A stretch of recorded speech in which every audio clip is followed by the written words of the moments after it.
کفر کی سازشیں ہم کریں گے ایک ساتھی نے پوچھا ہے کہ کیا جادو اور جنات کے ذریعے سے موت واقع ہو سکتی ہے؟ اس کا جواب یہ ہے کہ جس طرح زہر سے، گولی کے لگنے سے موت واقع ہو سکتی ہے، اسی طرح جادو اور جنات کے ذریعے سے بھی موت واقع ہو سکتی ہے۔ حضرت ابو خزامہ رضی اللہ تعالی عنہ سے روایت ہے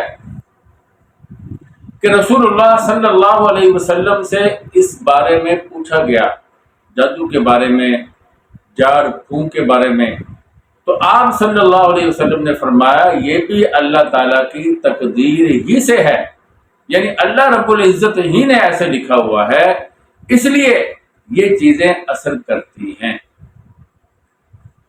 تو جادو اور جنات اسی طرح گولی کے لگنے سے، زہر سے موت جو واقع ہوتی ہے وہ اللہ رب العزت کے حکم سے، اذن سے واقع ہوتی ہے، یہ اس کا سبب بن جاتے ہیں۔ جیسا کہ اللہ رب العزت نے قرآن کریم میں فرمایا وَمَا هُمْ بِضَارِّينَ بِهِ مِنْ أَحَدٍ إِلَّا بِإِذْنِ اللَّهِ، اللہ کی اجازت کے بغیر یہ جادوگر بھی کسی کو نقصان نہیں دے سکتے۔ اور اسی طرح ایک حدیث میں ہے كُلَّ إِنِ اجْتَمَعَتِ الْإِنسُ وَالْجِنُّ عَلَىٰ أَن يَنْفَعُوكَ بِشَيْءٍ لَمْ يَنْفَعُوكَ بِشَيْءٍ إِلَّا مَا قَدْ كَتَبَهُ اللَّهُ تَعَالَى لَكَ رُفِعَتِ الْأَقْلَامُ وَجُفَّتِ الصُّحُفُ، اگر انس اور جن اکٹھے ہو جائیں، سارے کے سارے مل کر تمہیں نفع دینا چاہیں تو وہی نفع دے سکتے ہیں جو اللہ رب العزت نے لکھ دیا ہے، اور اللہ رب العزت دیکھ کر فارغ ہو چکے ہیں، صحیفے خشک ہو چکے ہیں، کلمے اٹھا لی گئی۔ اور آگے دوسرا اس کا حصہ یہ ہے اس روایت کا لَوِ اجْتَمَعَتِ الْإِنسُ وَالْجِنُّ عَلَىٰ أَن يَضُرُّوكَ بِشَيْءٍ لَمْ يَضُرُّوكَ بِشَيْءٍ إِلَّا مَا قَدْ كَتَبَهُ اللَّهُ تَعَالَى لَكَ رُفِعَتِ الْأَقْلَامُ وَجُفَّتِ الصُّحُفُ، اگر انس اور جن اکٹھے ہو جائیں تجھے نقصان دینا چاہیں تو تجھے وہی نقصان دے سکتے ہیں جو اللہ رب العزت نے لکھ دیا۔ اللہ رب العزت لکھ کر فارغ ہو چکے ہیں، قلم اٹھا لیے گئے ہیں، صحیفے خشک ہو چکے ہیں۔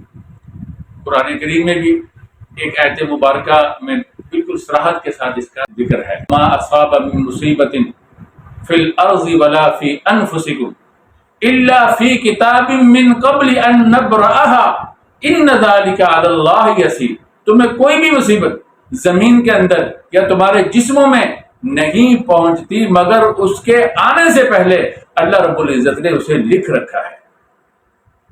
اتنے لوگوں کے بارے میں لکھنا، ہر چیز کے بارے میں لکھنا، ان ذالک علی اللہ یسیر، اللہ کے لیے کوئی مشکل نہیں۔ کیوں لکھا؟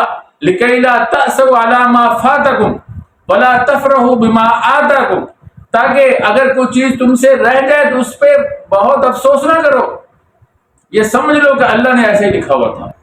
اگر تمہیں کوئی مل گئی تو اس پہ اکڑنا نہ شروع کر دو، اترانا شروع نہ کر دو، تکبر شروع نہ کر دو، وہ اللہ نے تمہاری قسمت میں لکھی تھی، تمہیں مل گئی۔ تو خلاصہ یہ ہوا جادو اور جنات کے ذریعے سے جو نقصان ہوتا ہے وہ بھی اللہ کی تقدیر میں لکھا ہوا ہے، وہ اللہ کی تقدیر کے مطابق ہوتا ہے۔ البتہ اس کی شکلیں مختلف ہوتی ہیں۔ کبھی ایسا ہوتا ہے کہ جن اور جادوؤں کے ذریعے سے انسان کے اندر فساد بڑھتا رہتا ہے، حتیٰ کہ وہ اسے موت تک لے جاتا ہے۔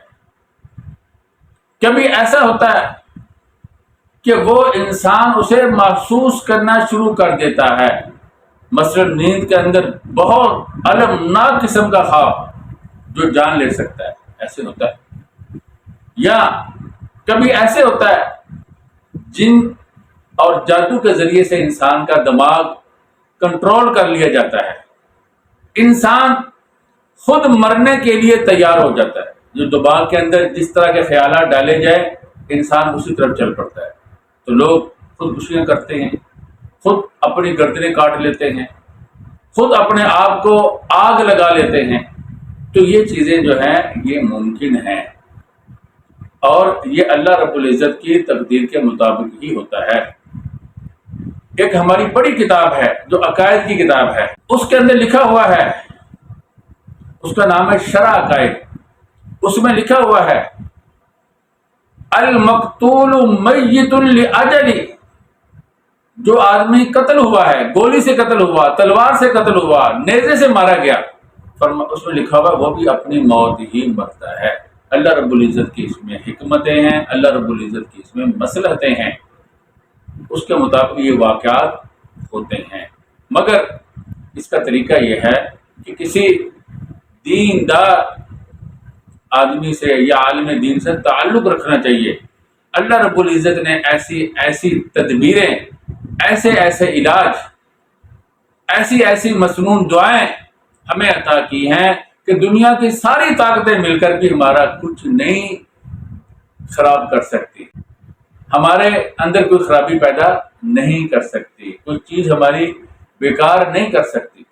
تو یہ کسی عالم سے تعلق رکھیں، اس سے پوچھتے رہیں، اس سے اپنا علاج کرواتے رہیں، تو اس سے انسان محفوظ رہتا ہے۔